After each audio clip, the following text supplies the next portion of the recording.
The following program is a production of the Fairfax Network, Fairfax County Public Schools.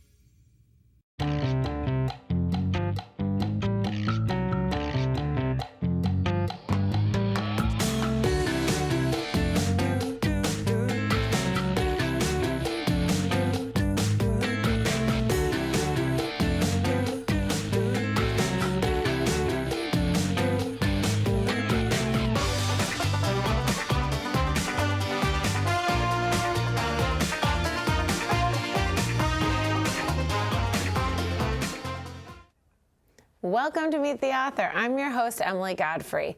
Joining me today via Zoom is New York Times bestselling author Jodi Lynn Anderson. Welcome, Jodi. Hey, thank you. Thanks for having me. Also joining us via Zoom are students from Silverbrook Elementary School. Hello, Seahawks. Jodi Lynn Anderson's books span a variety of genres for young adults and young readers. Today we'll be talking about her fantasy fiction books. Some of the titles are the Maybird Trilogy, which features The Ever After, Among the Stars, and Warrior Princess, My Diary from the Edge of the World, and her 13 Witches series, which includes The Memory Thief, The Sea of Always, and her latest, The Palace of Dreams. Jodi, no pun intended, but there is something so magical about your fantasy fiction stories. Can you share a little bit about the 13 Witches series with us? Sure.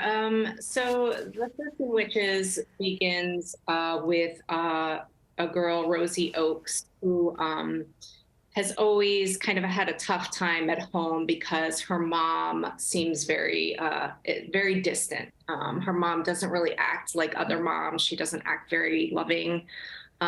She's kind of detached. And so one of the ways Rosie has always coped with this is by writing stories. She writes magical stories, fairy tales, but she sort of pours the feelings that she has about her situation into her stories, and then she also gives them happy endings. And when she's kind of entering middle school, a friend, her best friend, Germ, lets her know that she kind of feels like maybe it's time to grow up a little bit, stories, or maybe she's kind of clinging to these kind of make-believe things, and maybe it's time to move on. And so Rosie thinks that she might be right, and she puts all of her stories that she's ever written in this garbage can, and she burns them. And not recommended.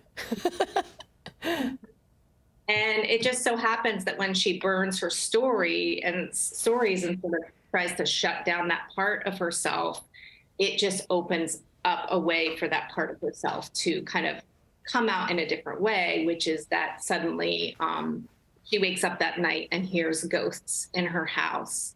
And when she gets up to investigate, she finds out that now she can see all of these invisible things that have been in her house and out in her backyard and all around her neighborhood and basically in the world that she hasn't been able to see before. And that basically we're surrounded by ghosts in our houses and our yards, and there are basically 13 witches at loose in the world. And she learns that one of them has stolen her mother's memory, and that's why her mother acts the way she does. And so now that she can see all of these invisible things, she sort of sets out to get to end that curse and to get her mother's memories back, in the hopes that her mom will kind of treat her will love her the way other moms love their kids. Thank you for sharing that. I'm so excited to hear some of our Silverbrook students, because I know they've read your books and they're super excited to ask you some questions. So let's turn the conversation over to them. Seahawks, who has the first question for Miss Anderson? So it looks like they're having some setup issues. Hi, all right, looking good, guys. As they're getting ready for our next question to come up, Are you ready? Yes, I am. Good afternoon. Hi. My name is Emery, and my question is, why did you choose the genre fantasy and write about magic? Yeah, thank you. That's a great question, and something I love to talk about. I am I'm a very magically minded person, and I've been that way ever since I was a kid. And I used to spend a lot of time in the woods in my backyard when I was a kid. And I always felt, even though I was kind of alone, that there was a magic and a life around me. I felt like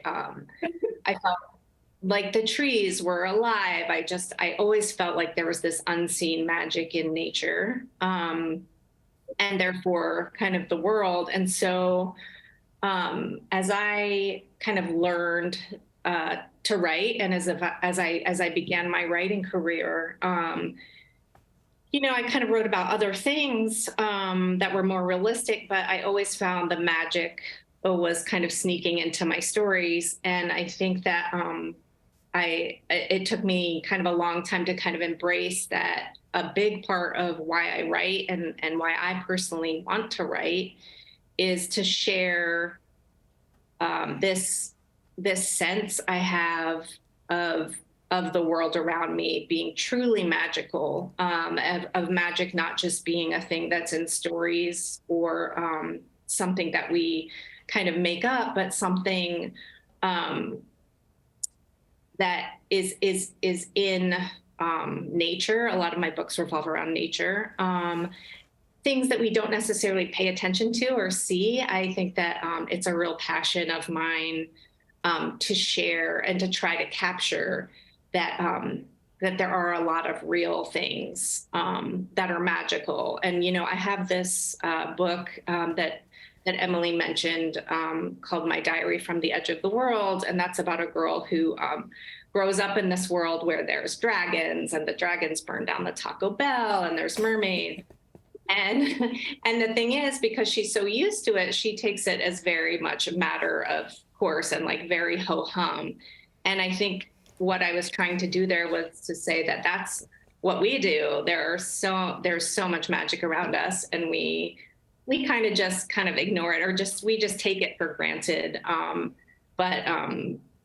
mean, gosh, I've just watched a papaya tree grow outside my window. I live in Africa right now, and it's just to see it. I mean, 2 months ago it was like that, and now it's growing fruit and huge and alive. I just, things like that just excite me, and I love to write about them. So thank you for that question.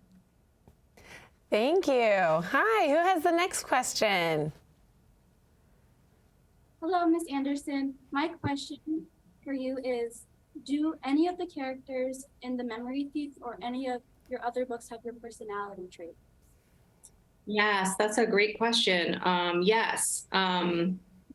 I think all of the characters, all of my main characters do. And I don't know how writers write without doing that. I don't know how to write a main character that is not partly like me. I think a lot of times when I'm writing, I'm sort of puzzling through things that I don't have the answers to. And for me, that means working through things that are personally challenging to me as well.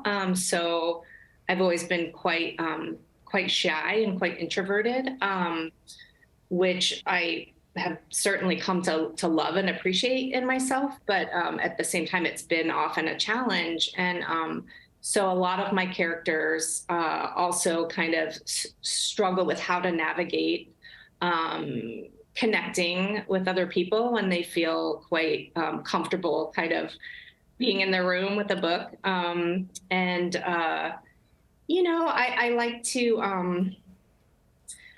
like to kind of explore, like most writers, I like to explore the strengths and flaws of my characters. I like them to have big strengths and big flaws.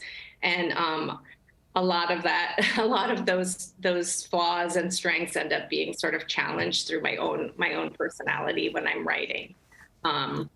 So yes, so definitely.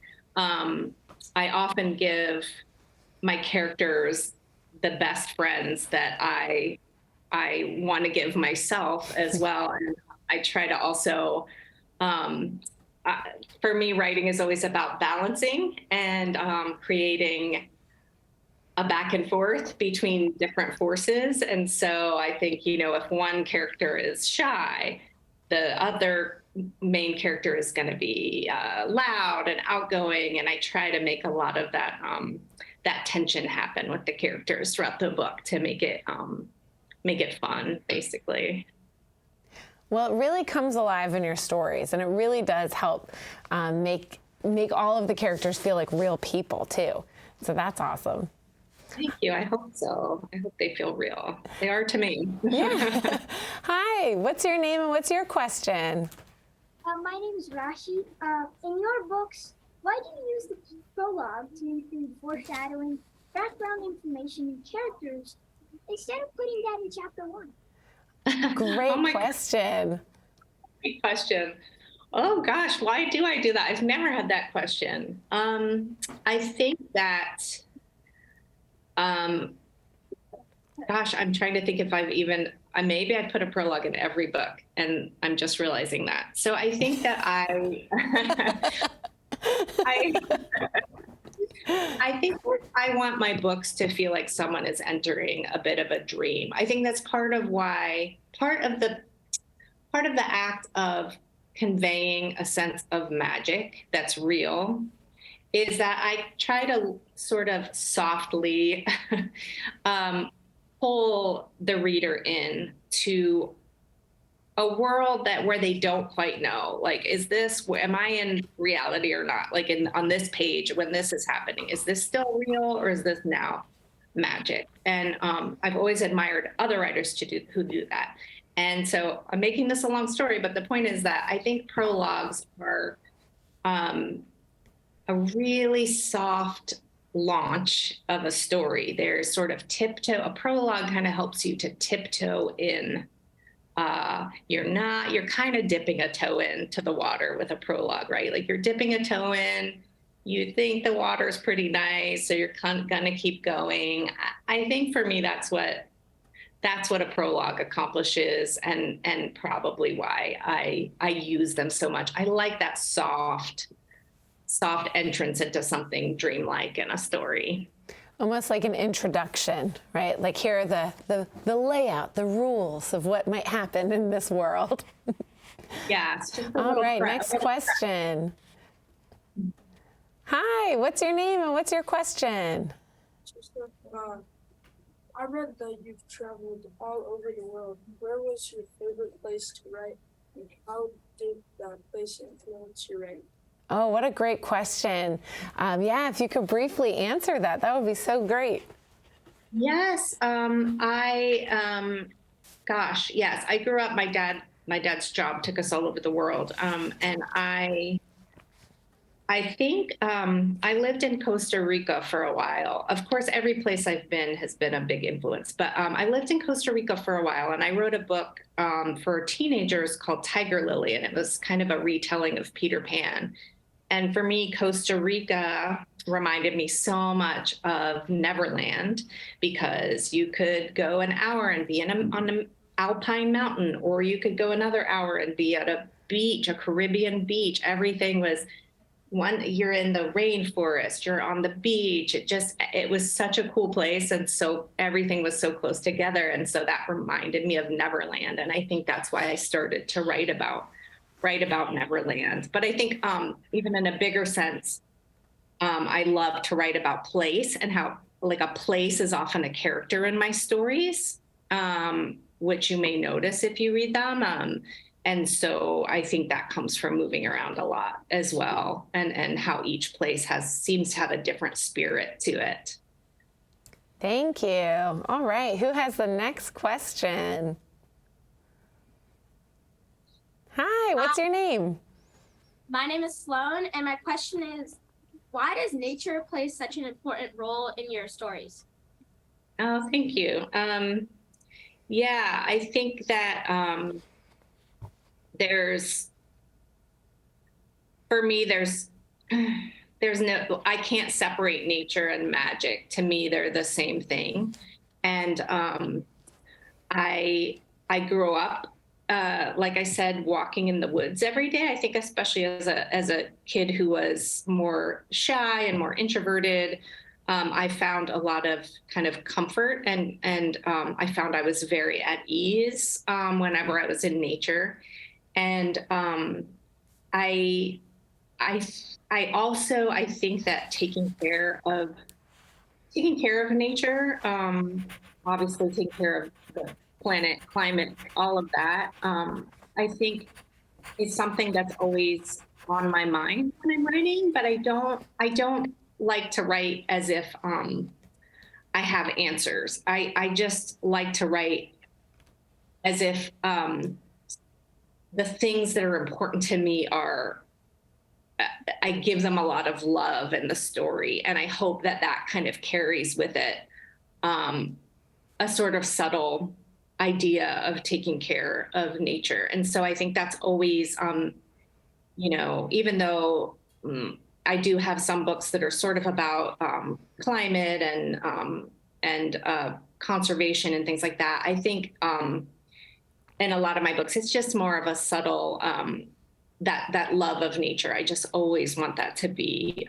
in my stories, because I know what nature has meant to me in my life. So. And it comes through, like you said, the setting is always an extra character in your stories. So it definitely comes through.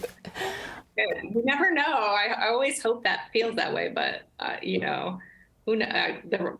It's hard to know as the writer if it really comes across. Well, Seahawks, those were great questions. Thank you so much. We'll come back to you a bit later in the show. Do you have a question for Jodi Lynn Anderson? Join our conversation and give us a call. I would just like to ask you about writing different genres. As an author, I know that you've written fantasy, but you've also written some realistic fiction. Is one easier than the other for you? Do you prefer one? I think that, the bottom line is that I have kind of learned that I can't stay away from ghosts. So even when I set out to write a realistic novel at this point, a ghost always finds its way in. And it doesn't have to be a real ghost.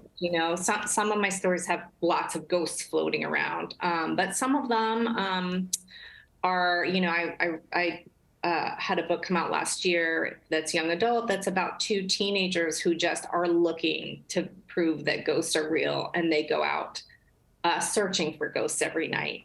And that's not truly a ghost story. No, there are no real ghosts in the story, but I think that I've just found kind of what my passion is at this point, and it's ghosts. And I didn't mean for it to happen that way. It just turned out over the years. That's just what I love to write about and I'm drawn to. So I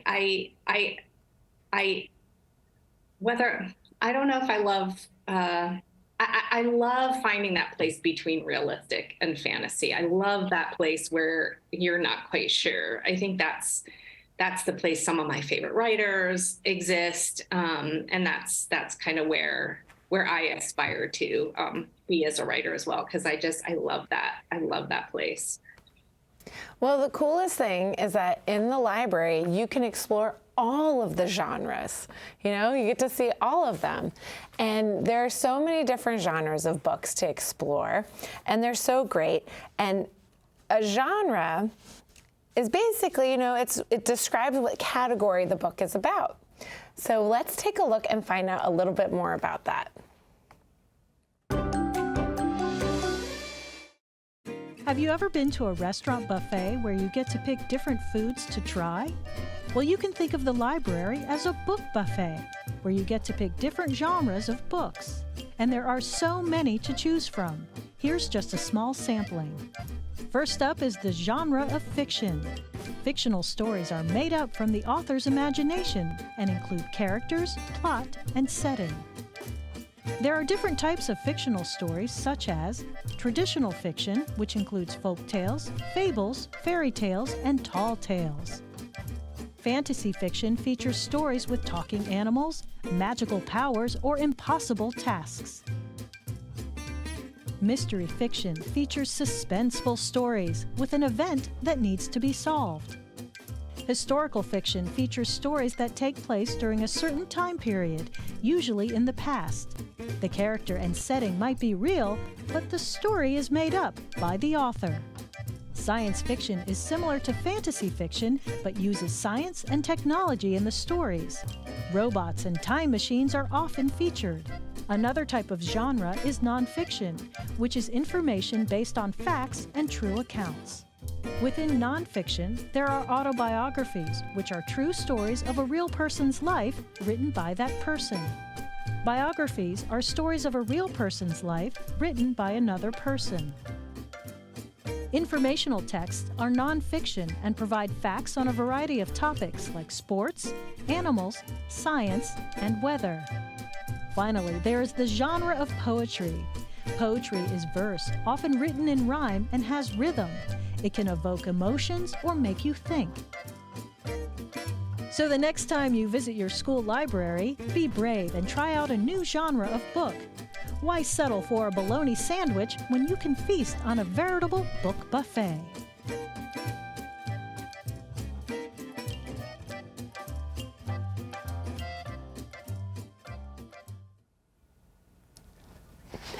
That's fantastic. I love thinking of the library as a book buffet.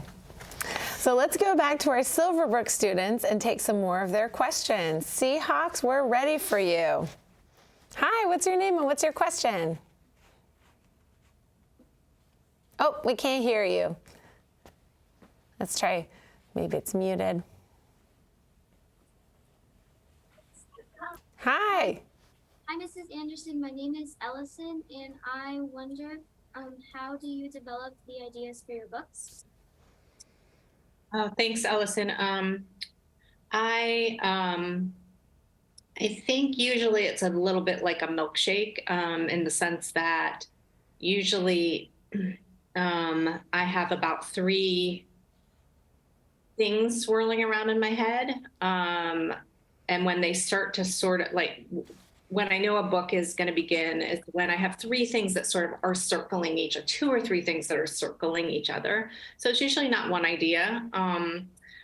Just for an example, for the witches book, one kind of thought that I was going through my head at the time that I began it was how when I read a story in the news and I don't like how it ended,